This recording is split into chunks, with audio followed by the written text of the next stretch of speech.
A fire destroyed a Northwood Senior Center early this morning. Find out what it means for seniors who depended on the center for meals and learn how the community's responding.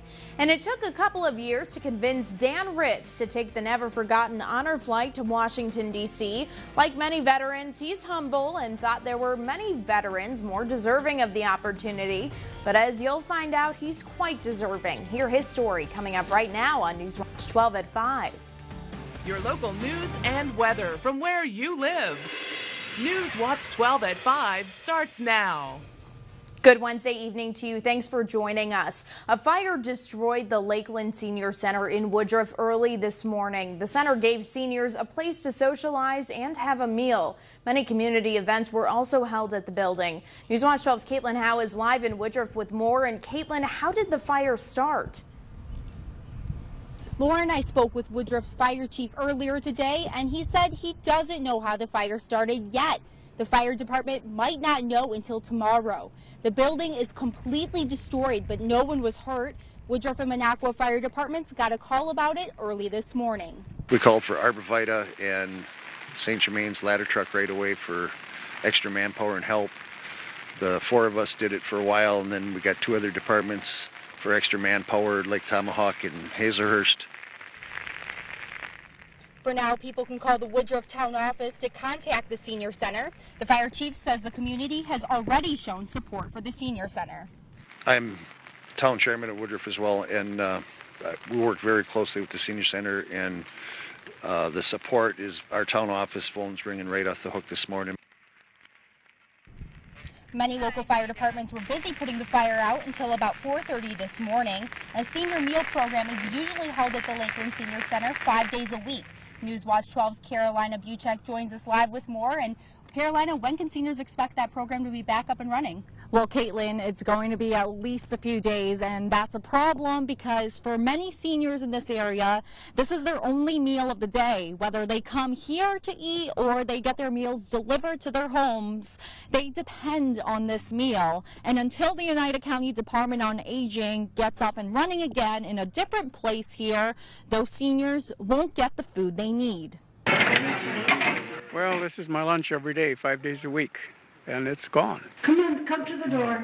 Like many other seniors in the area, Ron Jensen lost the only meal he eats every day. The Oneida County Department on Aging is working quickly to fix that. Our goal is to start serving again on Monday of next week. All of the food seniors get is actually cooked in Rhinelander. But the senior center needs space to pack their deliveries and serve the food. We do need a certain amount of setup as well as, the equipment that seals the home delivered meals and also the heat wells that hold the hot food so that we can serve. Seniors were called and told they won't be getting food on Wednesday, Thursday, and Friday. The problem is some seniors live alone and can't cook their own meals. That's why the Department on Aging is hoping the community will help. If anyone watching this has a friend or family or neighbor that gets home delivered meals, this would be a nice time to reach out and say, hey, can we bring you a meal this week? And so far, the community has really stepped up. Several churches in the area and even the Woodruff Town Hall have offered up their space for the senior program to come in and use. But the Oneida County Department on Aging says they won't be able to start back up until Monday. So until then, it's important to go out and reach out to people who may be on this program just to make sure they have enough to eat. And of course, we'll keep you updated on any developments. For Caitlin Howe, I'm Carolina Buchek, live in Woodruff, Newswatch 12. Certainly a mild day across northern Wisconsin. The good news is we saw some rain this morning to help to alleviate the wildfire danger across northern Wisconsin, at least by a little bit. Right now, dealing with a mix of sun and clouds, even some filtered sunshine outside. We are currently catching a break from the rain, but there are some showers and thunderstorms across southeastern Minnesota and northeastern Iowa. Those could clip the North Woods heading into later on this evening and tonight. Temperatures, though, really warming up, upper 60s to lower 70s. What you'll feel outside, though, is the humidity. So partly cloudy skies now, maybe an isolated shower or thunderstorm into this evening. No threat for severe weather. That's good news there. More thunderstorms are in the forecast, though, as we head into tomorrow. Latest on those details coming up here in just a couple minutes. Lauren. Many times a cat or dog in the home makes domestic violence situations more complicated. The abuser may hurt the animal, or the victim might be reluctant to get out of the home while leaving the animal behind. Newswatch 12's Ben Meyer found out more about the concern and joins us in studio with more. Good evening, Ben. Good evening, Lauren. Often domestic violence victims don't have much. Their abuser might have cut them off from friends and family, control their money, and mentally or physically harm them. Sometimes a pet is the only thing a victim can trust. They rely pretty heavily on their pets for companionship. With that, the abuser knows that and will, torture the pet or hurt the pet in some way or threaten to if the victim is to leave. It is one more element of control that an abuser has over a victim, and for that reason, I think it's very important legislation. State Representative Andre Jacques wants to expand restraining orders in domestic violence situations. His bill would allow judges to include pets in restraining orders. That might give victims more protection in situations which include pets. I had somebody come in and the abuser had killed 2 of their dogs, and she said, I know we're next, because he said we're not getting another dog. The group called Time Out serves Price, Rusk, and Washburn counties. I spoke with other shelters in our area. They all said domestic abuse and pets is a major concern for them. Now, the proposed legislation passed the state Senate today on a voice vote. If it becomes law, Wisconsin would be the 29th state with a similar law related to pets. Lauren? If more students went to school in their home area, school districts like Phillips would be in a much better financial place. Phillips stands to forego more than $300,000 in state aid because of open enrollment. The formal open enrollment window closed last week. About 80 students living in the district attend school somewhere else. Fewer than half of that number will come to Phillips by choice. With how state funding's calculated, Phillips will lose about $6,600 per student that leaves. It can't do anything but hurt. When your open enrollment numbers are on the negative side of the swing, as they are here in Phillips, where more students are open enrolling out, it's a revenue stream that I think local communities feel as though might be lost. Some families choose to open enroll their students in a district with a major virtual school. Merrill and Medford gain hundreds of students through their virtual schools. Phillips just expanded its virtual school to the elementary level to encourage families to stay enrolled in their home district. It's something that we started this year new, and we do have that available for our families. So if anyone would happen to have that interest when the primary grades, they could stay here in the Phillips School District.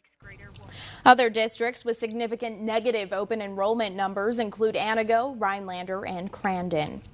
Last week, 81 World War II, Korean, and Vietnam War veterans from our area flew to Washington, D.C. free of charge to see the memorials that stand in their honor.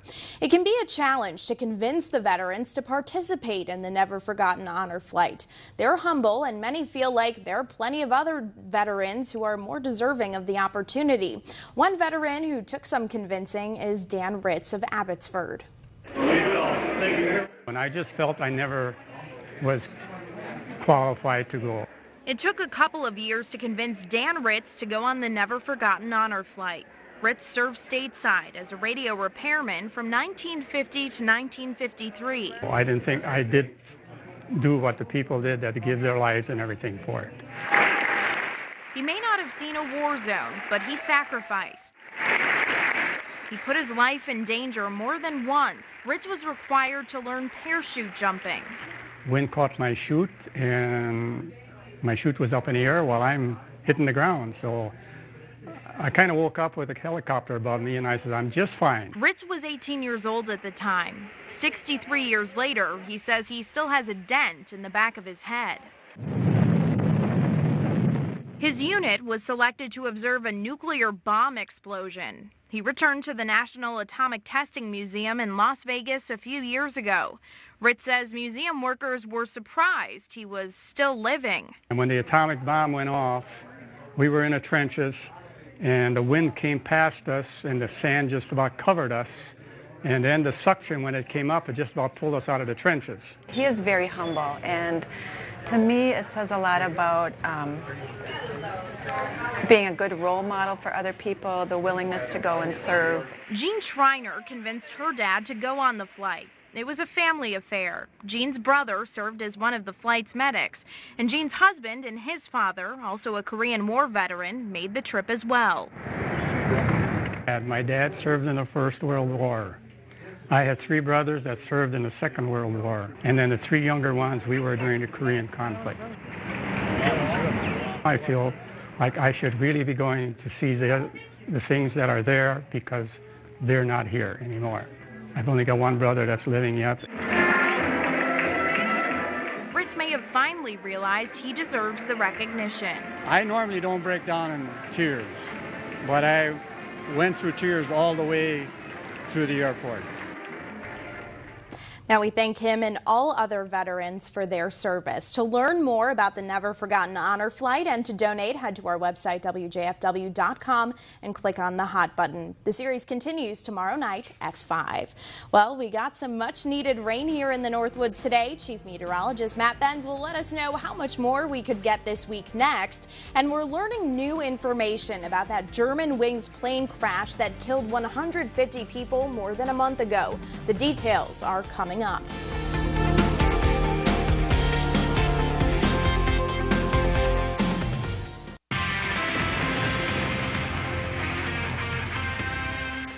Welcome back. Some unique birds across northern Wisconsin. This one, a partial albino robin. That is according to Kim and Dale Ernst out in Tomahawk. Taking this picture, and certainly a very unique picture. They delivered this one right to the station. If you have any weather photos, weatherphoto@WJFW.com. It's where you can send your weather photo pics. Also check us out on Facebook at WJFW Newswatch 12. Of course, you can always drop the picture off here at the station, and we'll try to get it on the air. Big storm system coming our direction. It's going to be with us through at least Friday morning, bringing us a chance for some beneficial rain showers. We'll see a few rain showers for tonight. Isolated thunderstorm threat, not anything in the way for severe weather. Tomorrow, some sunshine in the morning, then the threat for some thunderstorms by the afternoon and evening. A few of those thunderstorms, though, could be on the strong side, especially towards central and southern Wisconsin, maybe not so much across the Northwoods. Right now, though, pretty much dry across the entire state.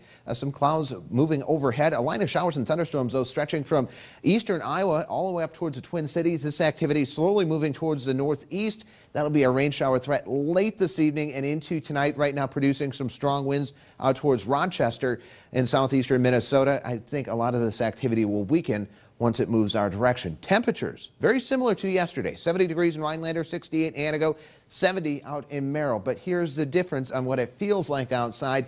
Yesterday afternoon, we had dew points, that's a measure of moisture in the atmosphere, in the 20s and 30s. That would be in the very dry category on the muggy meter. Today, very big contrast, upper 50s, even a few 60s showing up. That's when you start to feel a little bit more muggy outside. And that's where we'll be now for the next 24 hours. And certainly feeling a little bit more moist outside. Should mention the fire danger down a bit for Oneida County, down into the moderate category, low category for Price County, still in the high category though out towards Vilas and Forest counties, as well as Florence County, also in the moderate category for Langlade and Lincoln counties. Temperatures today at our high temperature right now, 70 degrees, 46 the low this morning. Bad news is we didn't see a lot of rain in Rhinelander, only 0.07 of an inch of rain, but had some reports from some of our weather watchers of anywhere from 1/4 to nearly 1/2 inch of rain. So rain amounts varying here across northern Wisconsin. Hopefully we'll add on to that rain amount over the next 24 to 48 hours. And here's the reason why we could see some more rain. Large area of low pressure spinning up across the Dakotas will slowly head off towards the east. Very warm, very humid air just off towards our south. 86 right now in St. Louis, 82 in Memphis. That's where we could be hanging out, maybe not in the mid-80s, but maybe around 80 by tomorrow afternoon. Rest of tonight, though, few showers, maybe an isolated thunderstorm. Temperatures bottoming out in the mid-50s. Tomorrow, some sunshine in the morning, giving way to some afternoon thunderstorms.